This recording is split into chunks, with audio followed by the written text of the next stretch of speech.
welcome to my Instagram feed. This is 2001. Now, I'm in college, and my dad thinks it's high time I sort my life out. So naturally, he takes me to a friend of his for some much-needed career advice. And we get to Uncle's place, and after some initial chit-chat, Uncle gets down to the real stuff. He asks me, "Sameer, beta, what is your passion?" Now, I'd just finished organizing my college festival for a second year in a row, and I'd had a stellar experience doing so. So, in complete enthusiasm and innocence, I answer, "Uncle, it's event management." Silence. This was not the answer they were looking for. So, they spent the next half an hour explaining to me the virtues of doing an MBA and joining the corporate world to live a happy life. Now, this would have been a fairly inconsequential meeting in the larger scheme of things, except this was the first time I remember feeling fear. Fear that I had no idea what my passion was. But not knowing any better, I gave my cat, got into business school, joined Citibank. But all along, this question of my passion and what it's going to be just got bigger and bigger in my head. It's like Uncle had been sitting right here going on asking me, "Sameer, what's your passion?" 3 years into banking, I was miserable, and I was complaining to a friend over a drink, and he asked me, "Sameer, what is it that you like to do?" And this is what I like to do. I really like to eat. Food has always been a huge part of my life. I come from a family that spends each meal planning for the next. But the act of eating was so much more for me. It was also the people, the relationships, the laughter. Basically, food has always been the backdrop to some of my most cherished and loved memories. But was food my passion? I had no clue back then.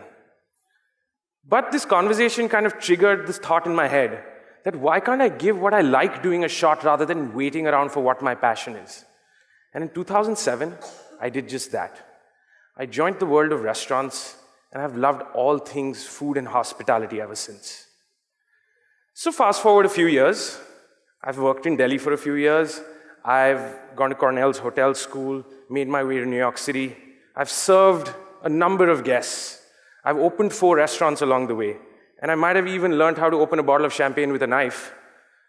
Basically, at this point, I was living my dream. And then this thought strikes me. I think I can do this on my own. I've learned a little bit, so why not give opening my own restaurant a shot? So I start doing research, talking to people, and then I come across this. Not a pretty picture. And guess what comes roaring back in my life? Fear again. Fear of giving up this dream job that I'd finally got, and fear of going out there on my own. And then, at that stage, I did the only thing I could think of doing. I called this guy.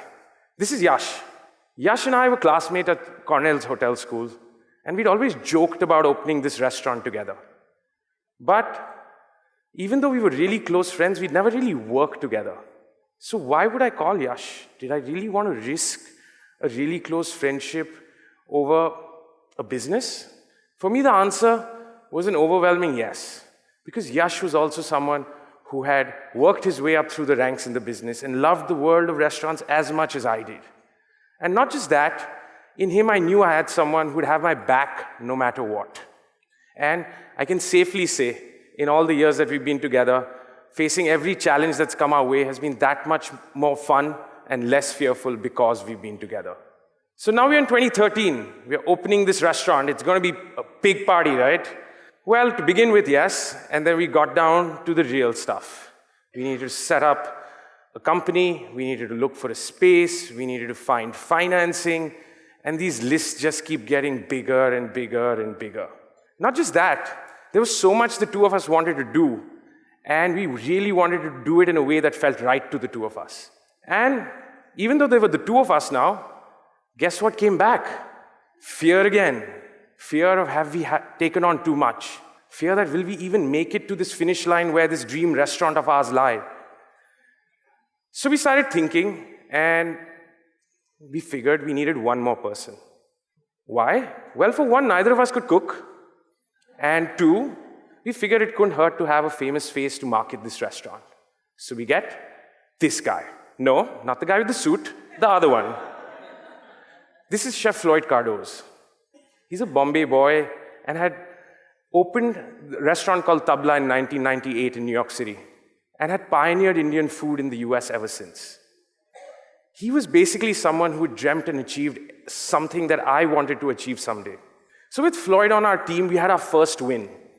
But I always wondered, why did someone like Floyd join two upstarts like us who'd never run our own restaurant? And I asked him this question a little while ago, and his answer is something I'll never forget.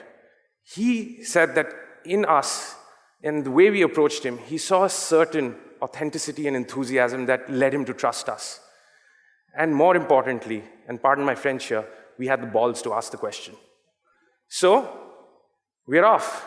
We now have to figure out what this restaurant's going to be. I really struggled to find the right words at first.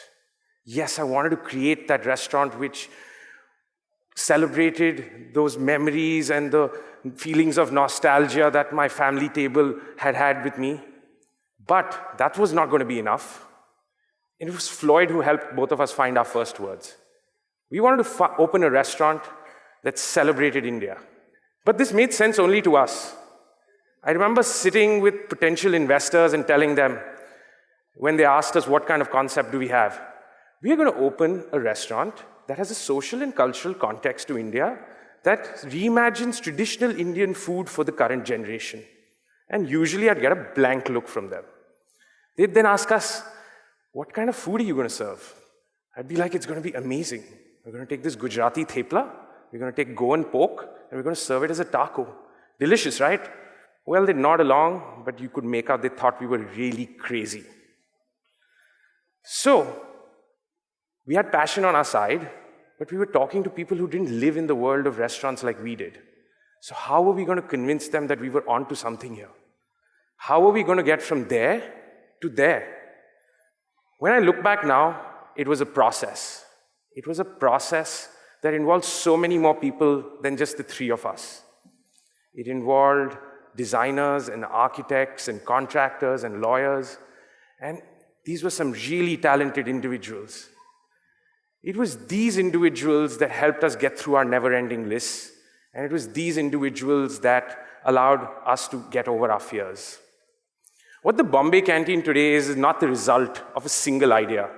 Neither is it mine, nor Floyd's, or Yash's restaurant. What it is today is a collective expression of all these individuals that came along for the ride. And what this collaboration allowed us to do was to connect with so many more people than we'd ever hoped to. Every day, when we open our doors, it is these connections that allow us to make new memories for our guests, as well as for ourselves. And it is these connections that allow me to fall in love with what I do all over again. And in case you're wondering what that number is, 98,240, that's the number of those crazy tacos we've sold since the days we've opened. Today, I stand in front of you at the helm of this organization, which is just about 2 years old. We've been a complete roller coaster. We've had highs, we've had lows. But at every stage, trying to figure out what I was afraid of and how to overcome it led me down a path that changed my life forever. It allowed me to find my passion. It allowed me to bring my dream to life. It allowed me to discover lifelong relationships and a family I never knew I had. And I know that it's not the end of the fears in my life, but I can't wait to tackle each one of them with this crazy new family of mine. Thank you.